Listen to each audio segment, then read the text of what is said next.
Assalamualaikum warahmatullahi wabarakatuh. Sampai paham. Sholat buat orang yang sakit dalam keadaan terbaring. Oke, jadi begini teman-teman, bahwa orang yang sakit itu shollu qa'iman. Sholatlah kalian dalam keadaan berdiri. Fa'ilam tastati qa'idan. Kalau nggak bisa duduk. Fa'ilam tastati fa'alajan. Kalau nggak bisa baring miring ke kanan. Nah, untuk sholat baring miring ke kanan, ini caranya adalah orang, saya pura-pura aja ya teman-teman. Ini adalah orang, layar kamera depan adalah kiblat. Maka caranya miring ke kanan dan upayakan kanan ini kiblat. Jadi kita itu miringnya ke kanan, tangan kanan kita di bawah, tangan kiri kita di atas, dan dadanya ini wajahnya menghadap kiblat. Bagaimana dengan takbirnya? Takbirnya bisa dengan gerakan kepala. Allahu Akbar, Samiallahu liman hamidah, Allahu Akbar. Bacanya dalam hati. Kalau nggak bisa juga digerakkan, boleh dengan jari. Allahu Akbar, baca ayat, Samiallahu liman hamidah, baca ayat, Allahu Akbar. Nggak bisa juga dengan gerakan jari, bisa dengan gerakan mata, bacanya dalam hati. Allahu Akbar, Samiallahu liman hamidah, Allahu Akbar. Nggak bisa juga, bisa dengan gerakan bibir saat dia dalam kondisi hanya bacaannya aja. Ya, bacaannya dia lafazkan, kemudian dengan gerakan bibir aja. Begitulah cara sholat orang dalam keadaan miring. Lalu bagaimana pula cara sholat dalam keadaan terbaring? Di video selanjutnya insya Allah. Semoga bermanfaat. Yang di sini like, share video saya ini.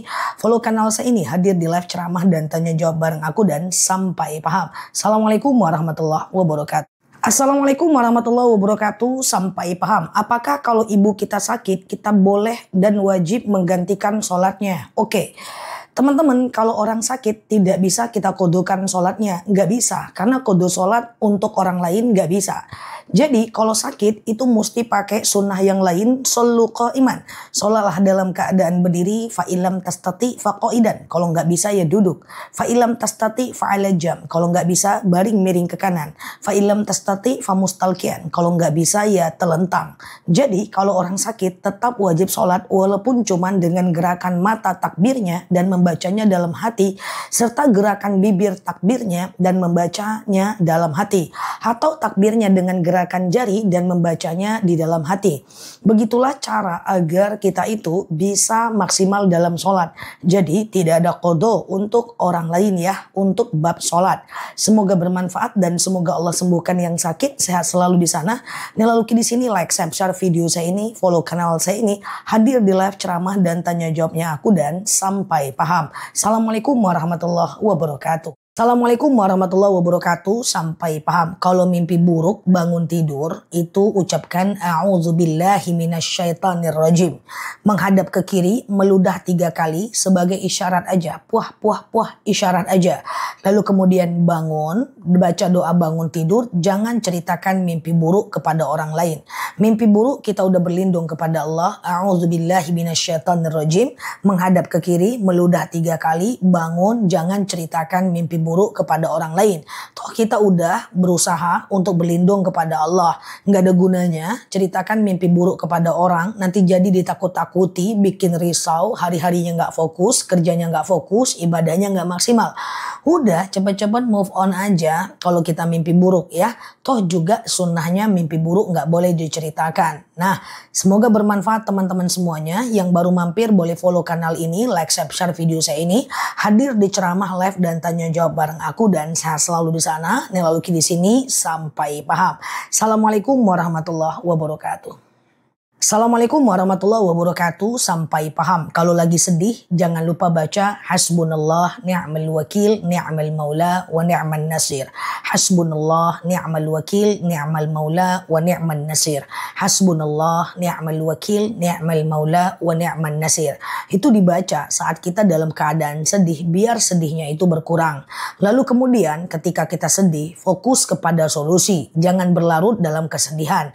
Coba dideteksi kesedihan kita apa. Kalau sedih karena orang tua meninggal, anak meninggal, baca hasbunallah ni'mal wakil ni'mal maula wa ni'man nasir. Lalu ganti dengan amal. Langsung buka Qur'annya baca. Langsung ambil uangnya sedekah atas nama orang meninggal. Langsung sholawat. Cari solusi. Ganti kesedihan dengan solusi. Kalau sedih kita karena digibahin orang, difitnah orang, baca dulu hasbunallah ni'mal wakil ni'mal maula wa ni'man nasir. Lalu keep moving. Cari kesibukan supaya kita lupa sebenarnya semua hidup ini ada masalah. Tetapi masalah itu bisa kita kecilkan jika kita fokus kepada solusinya. Jangan berlarut dalam kesedihan, ganti kesedihan dengan solusi dan amal terbaik sehingga kesedihan kita berkurang ya. Semoga bermanfaat. Nah, oke, di sini like, share video saya ini, follow kanal saya ini, hadir di ceramah live dan tanya jawab bareng aku dan sampai paham. Assalamualaikum warahmatullahi wabarakatuh. Assalamualaikum warahmatullahi wabarakatuh. Sampai paham. Ada qobliyah subuh, ada syuruk dan ada duha. Saya jelaskan satu persatu. Qobliyah subuh dilakukan setelah azan subuh, sebelum sholat subuh, saat matahari belum muncul. Rakaatanil fajr khairum minad dunya wa ma fiha. 2 rakaat saat fajar lebih baik daripada dunia dan seisinya. 2 rakaat sebelum subuh ini dahsyat pahalanya. Matahari belum panas dan belum keluar. Yang kedua adalah syuruk. Syuruk ini adalah saat matahari muncul tapi belum mengeluarkan panas sepenuhnya.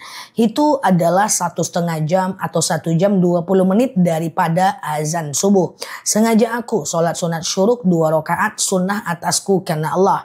Dalam hadis sahih, siapa yang sholat subuh 2 rakaat di masjid atau di musola, lalu dia melanjutkan iktikaf, dia iktikaf, sholawat, baca Quran, zikir, muhasabah diri sampai datang waktu syuruk ya, lalu dia sholat syuruk 2 rakaat, sengaja aku sholat sunat syuruk 2 rakaat sunnah atasku karena Allah, maka pahalanya 1 kali haji, 1 kali umroh. Lakukanlah sekali sebulan, sekali seminggu, walaupun gak tiap hari, tapi jangan pulang dari masjid atau musola sampai syuruk. Yang ketiga adalah sholat duha, dikerjakan sekitar 1,5 jam dari syuruk, matahari muncul dan seperti sudah sepenuhnya.